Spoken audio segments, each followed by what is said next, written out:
Good morning, sir. Thanks for your purchase. Here is the Breville Sage Oracle BES980. So it says Sage because it originally was bought in the UK a few years ago and it was brought back to Australia. Of course, the plug is now converted to the Australian plug, so no worries there. And it has been fully serviced. In this video, I'm going to be making my morning latte. So from start to finish, I've just turned on the machine literally 5 minutes ago. So I'll take you through the full procedure. Starting from the beginning, once the machine is at the set temperature of 93, it's ready to steam and brew. So you've got a single double hot water tap, froth setting selection, and a few menu settings here like adjusting the cup length, cleaning cycle, timer, temp settings, pre-infusion, long black, cleaning cycle, etc. So my routine begins by starting a blank shot. So a blank shot is basically without putting any coffee in the handle. Lock it in, put the cup underneath and press the double. What this will do is it'll pump hot water through the group head, through the handle, into the cup. So this will warm up all of these components, and so when you come to make your coffee after this, all these components will be hot and they won't sap the heat from your espresso shot. If you start making a coffee right away, you still can get a drinkable coffee, but most likely it will be a bit colder and it may also be sour because of that heat loss. Also, this is the handle that I told you about and showed you in the photos. It is taped and I've put really high strength epoxy in there, and it's been well over 24 hours, so it should be rock solid. Tried taking it off, twisting it, I couldn't. Here is me knocking it onto the knock box a few times. It's not coming off. Tried my best to clean the surfaces before applying the epoxy and putting as much glue in there as possible, so it shouldn't come off. And if it does, let me know. If it does come off in the first few days, let me know. Not coming off. Okay, with the actual coffee, this is how I do a blank shot. So lock it in just a little bit. You don't have to force the handle. In the meantime, you can go and grab your milk.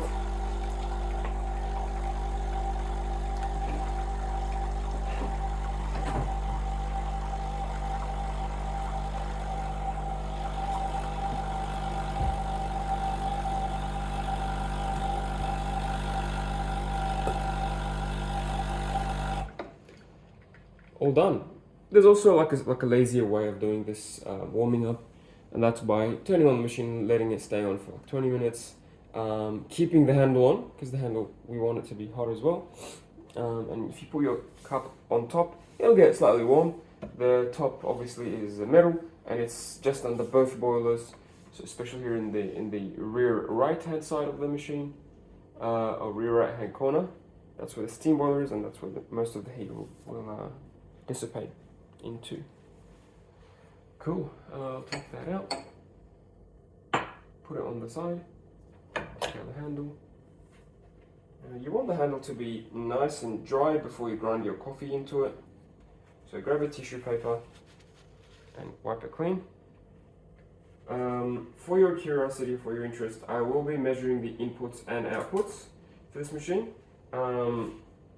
It being an automatic machine, you don't have to worry about these numbers as much because it does everything automatically on this side, and on this side you just have to get it roughly right in the ballpark, not exactly right, to get a good coffee. Well, I'll do it anyway. So I'm using Aldi brand of beans, the medium ones. They've been roasted I think 2 weeks ago, so they should be good. Grind size I'm using 15. We may go up or down depending on how fast or slow our coffee is, but last time I used the machine I had it on 15, so it should be in the ballpark.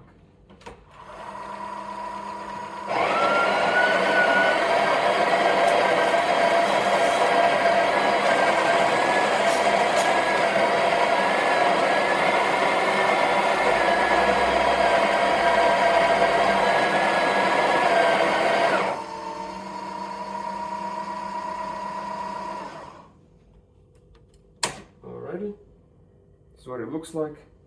Sometimes a bit of loose coffee here and there, so just flip it upside down and get rid of those. But yeah, this is a nicely tamped surface, I would say. And I presume this is about 22 grams. And let's have a look. It's 20 and a half grams, which is pretty good.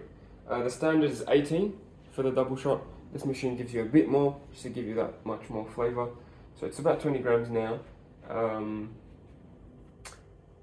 And the grind size looks like it's all right, but the only way to know is to make a coffee. We can't just say that it's the right grind size just by looking at it, but I can tell it's close enough. We'll lock it in. Again, you don't have to lock it tight. The rubber seal on here is pretty good, pretty fresh, so I don't have to force it. I grabbed my milk. I'm just going to fill my jug. So this is the jug that comes with the machine. You want to fill it just below the spout. That's for a standard latte.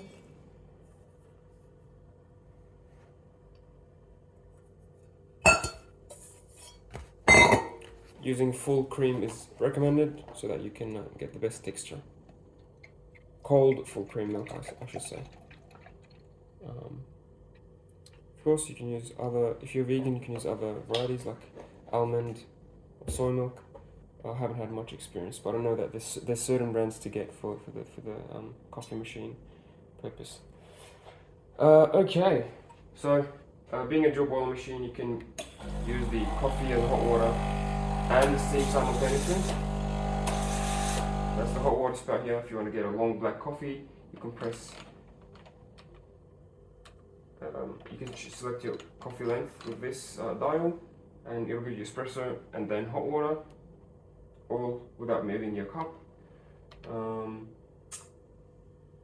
yeah, that's the beauty of a dual boiler machine, is that you don't have to wait. I would give it a purge nonetheless. Just lift it and bring it down just to get rid of that water built up inside the wand. Then I'm going to put it on the automatic setting, 60 degrees, froth on, so not the highest froth level, I'll put it on the second lowest, the second highest, just so we can sort of see what the maximum potential of the frothing is. You know what, let's put it on the max, so you can know. When you put it on the latte, it'll be pretty much flat milk with very little froth. When you put it on the cappuccino setting, it'll give you more froth. So I'll put it on more froth just to give you an idea of what this air pump is capable of. Now, the hot water in this cup, I'm going to get rid of now.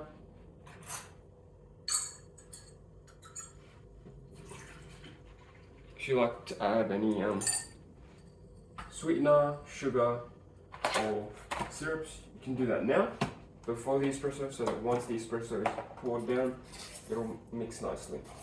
I like to add a tiny bit of sugar with my coffee. Well, not really a tiny bit, it's a spoonful. A bit of hot water, just to help it mix.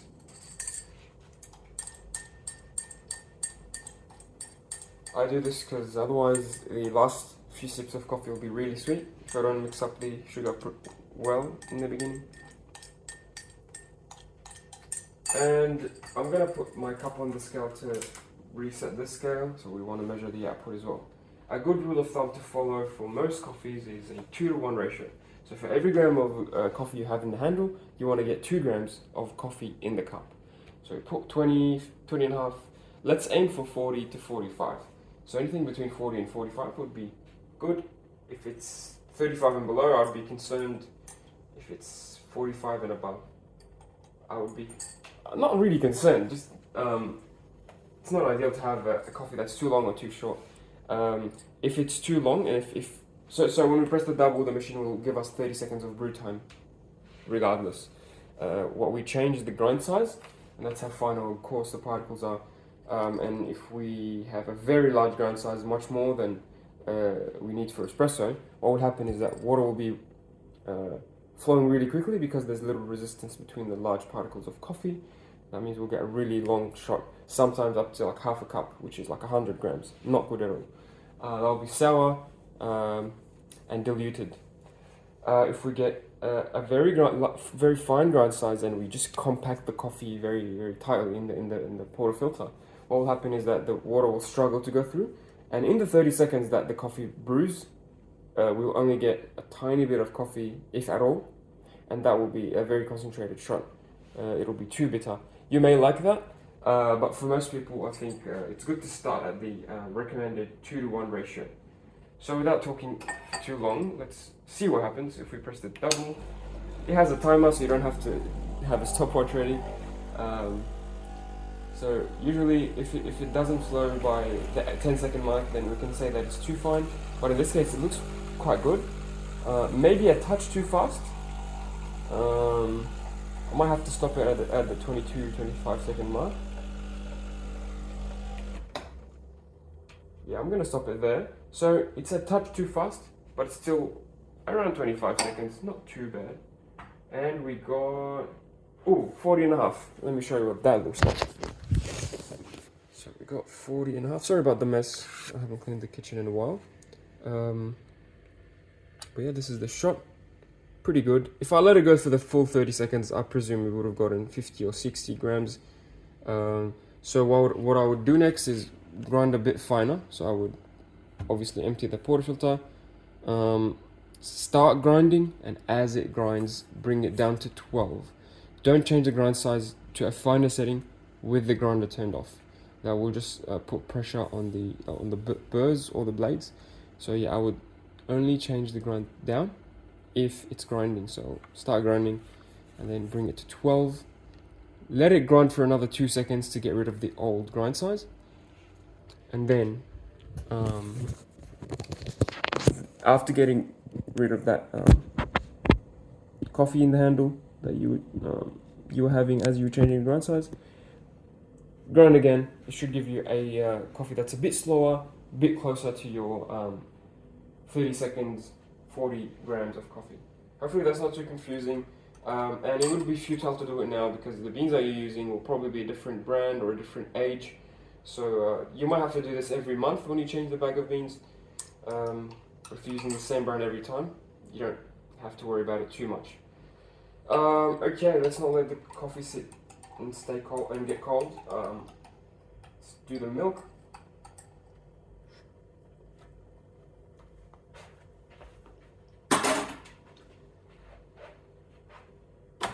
Press it down. In the meantime, I'm going to clean the machine.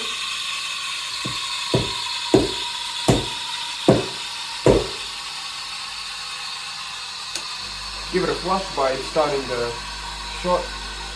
That's going to clean your shower screen and portafilter in one step. So do that whenever you can. And grab a tissue, a clean part of the tissue that I have, and just wipe the seal. There's a bit of ground coffee there, as you see. Off the edges as much as possible. And lock it in. You don't have to lock it in tightly. Like I said, it is a good fit at the moment. So you don't have to put it too tightly. The milk is done. Very important is to grab a wet towel before taking the milk jug off. Oops. See, I didn't put it on tightly enough. There we go. That's better. Sorry about that. Grab a wet towel and then slowly take the milk wand out. It will be really hot, so you might have to wipe a couple times to get rid of the milk on the metal. So that's 1, 2, and when you push it down, it'll clean itself.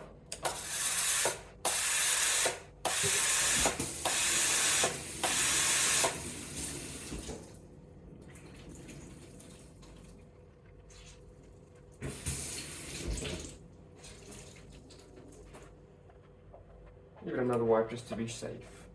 You don't want these holes blocked, otherwise your automatic frothing won't be working as normal. You can also use the machine in manual frothing mode, so just put it up and put the lever up as well, and hold the jug and steam as you would on a manual machine, like a barista. You can do latte art like that, and experimented with different froth depths and froth lengths. Here's the milk. Looks like a decent amount of froth there. Gonna mix it up. Knock the jug on the counter just to break any big air bubbles. And swirl it up.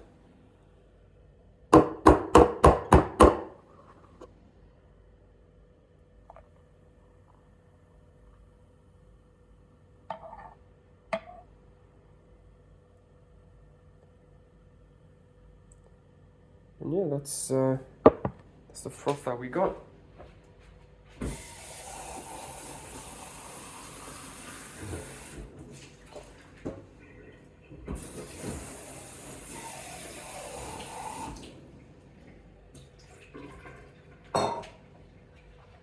Let me show you. No latte art, I'm not that skilled, but on manual mode you can do bit better if you're a barista or you have a latte art training. But yeah, that's about 2 centimeters of froth. Not too bad actually. And yeah, that's the Oracle, the Sage Oracle. Thanks for watching. If you have any questions, please don't hesitate. And yeah, I look forward to seeing you either Wednesday or this weekend. Thanks for watching.